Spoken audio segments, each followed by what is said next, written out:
부동산에 재미가 없는데 돈 때문에 오신 분들은 금방 떠나요. 왜? 필요 없으면 이게 일종의 껌과 같아요. 단맛이 빠졌으면 씻고 싶지 않은 거죠. 근데 부동산이 재미있는 분들은 안 떠나실 가능성이 높아요. 그러니까 그거에 대해서 너무 걱정하지 않으셔도 되지 않을까라는 생각이 들고요.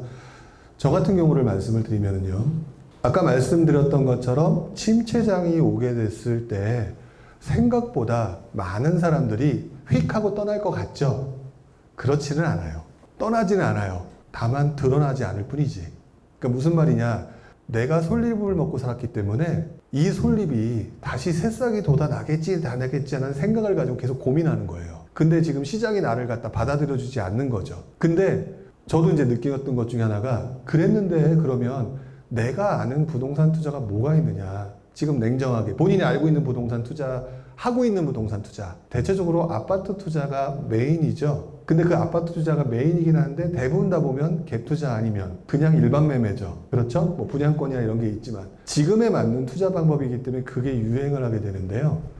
그 시점쯤 되게 되면 사람들은 처음에는 기다려요. 기다리고 뭔가 하려고 하고 또 기존의 투자 방법을 이용해서 할 곳을 찾아요. 그런데 재밌는 거는 그 시점 되면 이 의지의 한국인, 불굴의 한국인들은 구멍을 찾아내는 습성들이 강해요. 그래서 새로운 걸 찾아내는데 지난장 같은 경우는 굉장히 유행했던 게 경매잖아요. 경매, 그 다음에 그 경매에서 아파트가 아니라 오피스텔, 상가, 물론 지금도 상가에 관심이 있죠. 하지만 그게 사람들이 쏠린다는 거예요. 그렇게 쏠리면서 부동산이 재밌는 사람들은 또다시 거기에 빠져들어요. 빠져들기 때문에 자연스럽게 그 시장에 맞는 또 누군가는 거기에 꾼들이 있잖아요. 잘 아시는 분들. 그분들의 노하우를 또 풀 거예요. 풀게 되면 또 그거 배우면서 아 이렇게 하는 거구나 하면서 거기서 또 수익을 내기 시작하실 겁니다. 침체장이라고 해서 시장이 끝난 게 아니라 분명히 또 다른 투자 방법. 처음에는 여러분들이 처음에 알게 된 투자 방법이 하나가 있을 거예요. 근데 시간이 지나면서 뭔가 모르지만 그 투자를 유지는 하고 있지만 다른 투자가 생기고 그러죠. 그러면서 누군가 튀어나오고 막 알려주고 이러죠.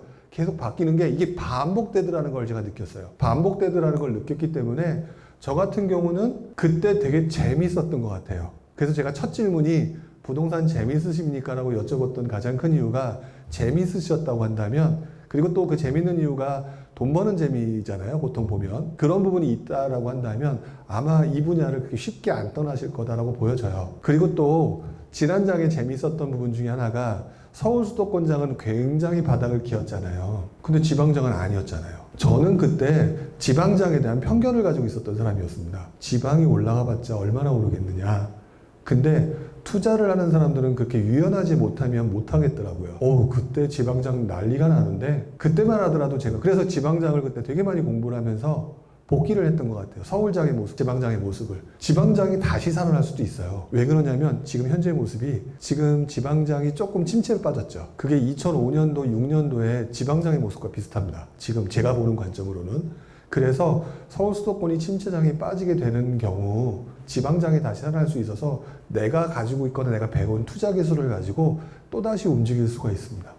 그리고 그때쯤 되잖아요. 만약 정말 제 말대로 지방장이 그렇게 움직인다라고 하면 신기하게도 그때는 규제가 별로 없을 거예요. 왜? 서울 수도권이 분위기를 워낙 다 잡기 때문에 서울 수도권 같은 경우는 규제가 되게 심하거든요. 지방장만 상승하는 시기에는 잘 안 잡더라고요. 오히려. 물론 그때 서브프라임 모기지 사태 이후로 그 금융위기 사태 이후로 시장 자체는 되게 안 좋았잖아요. 안 좋았기 때문에 계속 살려야 되는 상황이니까 그거를 내버려둔 측면도 있어요. 정부가. 지방장, 그동안 계속 안 오르고 침체했다가 살아나니까 오히려 시장 살아나는데 도움 되겠네? 내버렸던 측면이 있어서 그런 부분도 있었거든요. 그러니까 저는 제가 볼 때는 어떻게 생각하느냐. 지금 자꾸 모든 지역이 이거다라고 하는 공식에 끌어맞추고 계시는 경우가 많은데 저는 만약에 이번 장에 다시 지방장이 살아나는 부분이 오잖아요. 저는 지금은 지방장은 안 갔어요.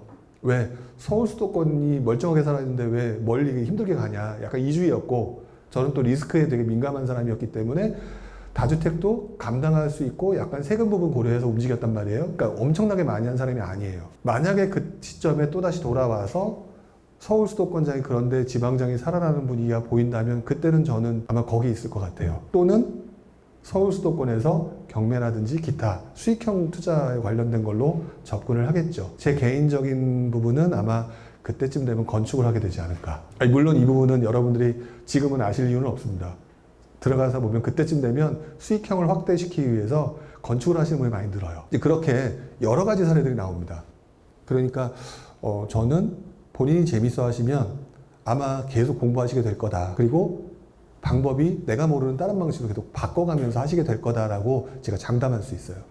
저도 그랬으니까.